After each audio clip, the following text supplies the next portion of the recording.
দরজা আছে ওই দরজার একটা বাড়ি দিছে এটি বাড়ি দেওয়ার পরে চাকু বের করছে ওরা 5-6 জন কোথায় টাকা দে শোনে আমি কোথায় ভাই টাকা লিবু তোরালে সমস্যা নেই আমাকে মেরা ফেলা দিস না আর তুই কার লোক কোথায় আমি সজীবের শালা আদন্দিক সজীবের শালা খালি এই কথা বলেছে আমি বলছি তুই সজীবের শালা হচ্ছে তো কি তোর ইয়ার সাথে কথা আমার হয়েছে অলরেডি সব ক্লিয়ার হয়ে গেছে কোনো ঝামেলা ঝঞ্ঝাট নেই তো তোরা এরকম মারপিট করছি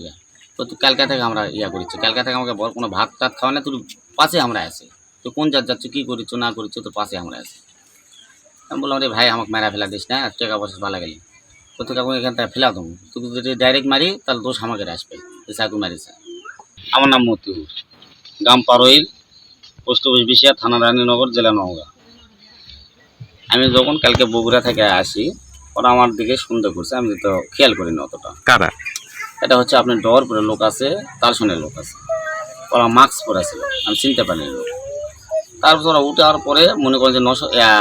তারলা পারে আসার পরে ওরা আমার কাছে আসা বসলো 5-6 জন বসলো বসে বলেছে যে ভাই কোথায় যাবা আমি তুমি সান্তার যাবো সান্তার যাবো কী করবে আমি বলছি আমার সান্তার বাসাতে বগুড়া কিছু গেছে এমনি কাজে গেছিলাম একটা কাজে তো ভাই এদিকে সাইডে আসেন এই সাইডে মনে করেন যে যখন আপনি আলতাফনগর পার হবেন তখন রুমে তার লোক থাকে না সাইডে ডেকা নিয়ে আসার পরে ওরা আমাকে মারধর করবে লাগলো শোন আর লোকজন বলে কী হয়েছে কোথাও আমাকে মোবাইল চুরি করেছে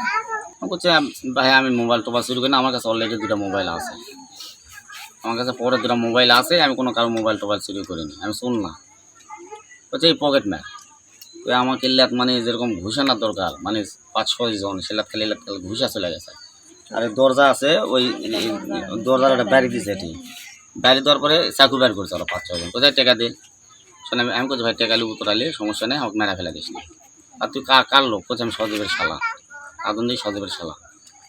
খালি এই কথা বলেছে আমি বলছি তুই সজীবের শালা হচ্ছে তো কি তোর ইয়ার সাথে কথা আমার হয়েছে অলরেডি সব ক্লিয়ার হয়ে গেছে কোনো ঝামেলা ঝঞ্ঝাট নেই তো তোরা এরকম মারপিট করছি তো তুই কালকা থেকে আমরা ইয়া করছি কালকা থেকে আমাকে বল কোনো ভাত টাত খাওয়া না তোর পাশে আমরা আছি তুই কোন জাত যাচ্ছ কী করিচ্ছ না করিচ্ছ তোর পাশে আমরা আছি আমি বললাম রে ভাই আমাকে মেরা ফেলা দিস না টাকা পয়সা ভালো গেলি তো তোকে এখান থেকে ফেলা দেবো তুই যদি ডাইরেক্ট মারি তাহলে দোষ আমাকে আসবে এই চাকু মারিছে তো তারপর আমি দরজার যখন আমাকে ওরা ঢেকলা লিয়া যায় শোনা দরজাটা আমি ওটাও খুব চেষ্টা করেছি ওরা উঠতে দেয়নি মিশে একবার হাত ধরে আবার ছাড়া দেয় মিশে একবার হাত ধরে ছাড়া দেয় তখন আমি চিন্তা ভাবনা করলাম তো আমার নিজে বাঁচা লাগবে তো আমি লাভ দিবে চাই ওরা টানা ধরে তো লাস্টে তখন স্টেশনে একটু কাছে আসবো এই টাইমে আমি হাত ছাড়া দিই তো চিন্তা ভাবনা করছি লোকজন এখন আছে এখন তো আমি ফ্রেশ হয়ে যাবো আমার টাকা গেছে দেখ আমার হাতে তো ওই গেঞ্জি ছিল আমার ছেলের 850 টাকা গেঞ্জি লিছি বগুড়াতে ওই গেঞ্জি আমার হাতের ছিল শোন আমি ওখান থেকে লাভ দিই লাভ দেওয়ার পরে তারপর কী হয় আমি তাও বলতে পারি না তখন লোকজন ওখানকে আমাকে রিসিভ করে নিয়ে তারা হেফাজতে নিয়ে আচ্ছা বিচার এই যে আমার মনে করেন যে 5টা সুলপুল আছে আমি একজনই খানে আলা আমি যদি আজকে মারা যেতাম তাহলে আমার এই সবগুলো সুলপুলগুলো অনার হয়ে যাবে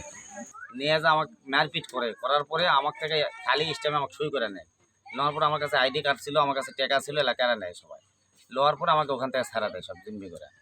আচ্ছা ওটা এমনি আটকাইছে ওটা আচ্ছা সামথিং একটা কথা এই যে এনার ছেলেকে আমি পাঠাচ্ছি 7 দিন হচ্ছে কোথায় পাঠাইছে? সই দিতে পাঠাইছে ছেলের নামটা কি? যাকে পাঠাইছেন তার নামটা কি? সজীব। কার ছেলে? এটা হচ্ছে হেলালের ছেলে। বাড়ি কোথায়? বাড়ি তার সঙ্গে 7 দিন আগে পাঠাইছি কাজ হতে মনে করেন সই দিতে 15 দিনও লাগে 20 দিনও লাগে 1 মাসও লাগে সময় লাগে তো এর অলরেডি কাজেরও সেটিং করে দিছে বলা হয়েছে যদি কাজ জয়েন্ট কর এর মধ্যে আকামা করে দেবো আমরা আমার এজেন্টও বলে দিচ্ছে এজেন্টও সব টাইম ভিডিও কলে কথা বলেছে তো এরা চালাকি করে আমাকে আসা পরের দিন নিয়ে যায় আটকা থিয়া আমাকে এইভাবে নানস্তানি করবে মানে মারপিট করে আমাকে স্টামে সই করে আনিছে আমার 2টা আইডি কার্ডও নিয়ে আনিছে ওরা এই ঘটনাটা কবে? এটা হচ্ছে 2 তারিখে মানে এই চলতি মাসের 2 তারিখে। আচ্ছা ওই ঘটনার পর তারা তো এটা কালকের আগের দিন আমার সাথে কথা ওনার বাবার প্রায় ওনার বাবার মানে কার বাবা মানে যে ছেলে বিদেশ আছে তার বাবার সাথে আমার আধা ঘন্টার মতন কথা বলছে বাবা ঠিক আছে কাজের সেটিং হয়েছে আর সমস্যা নেই আস্তে আস্তে আঁকামারা করে দিও আমি ঠিক আছে আঙ্কেল সমস্যা নেই আর কিছু কোনো ঝামেলা হবে না ঠিক আছে তাহলে ঠিক আছে আজ যে কালকে যে আমাকে এই ঘটনা ঘটাইছে আমি সঙ্গে ওনার বাবাকে ফোন দিলাম দিয়া যে চাচা এই ঘটনা আপনি যে করলেন বলছে বাবা আমি এই বিষয়ে কিছু জানি না বলেছে আমি এই বিষয়ে কিছু জানি না সোলপল যে তোমাকে এইভাবে ইয়া করছে আমি কিছু জানি না আমি মানা করি না সোলপল ইনকারা করছে আমি জানি না কিন্তু তোমার সাথে আমার কথা মিটাই গেছে তারপর সোলপল ইলা করবে কেন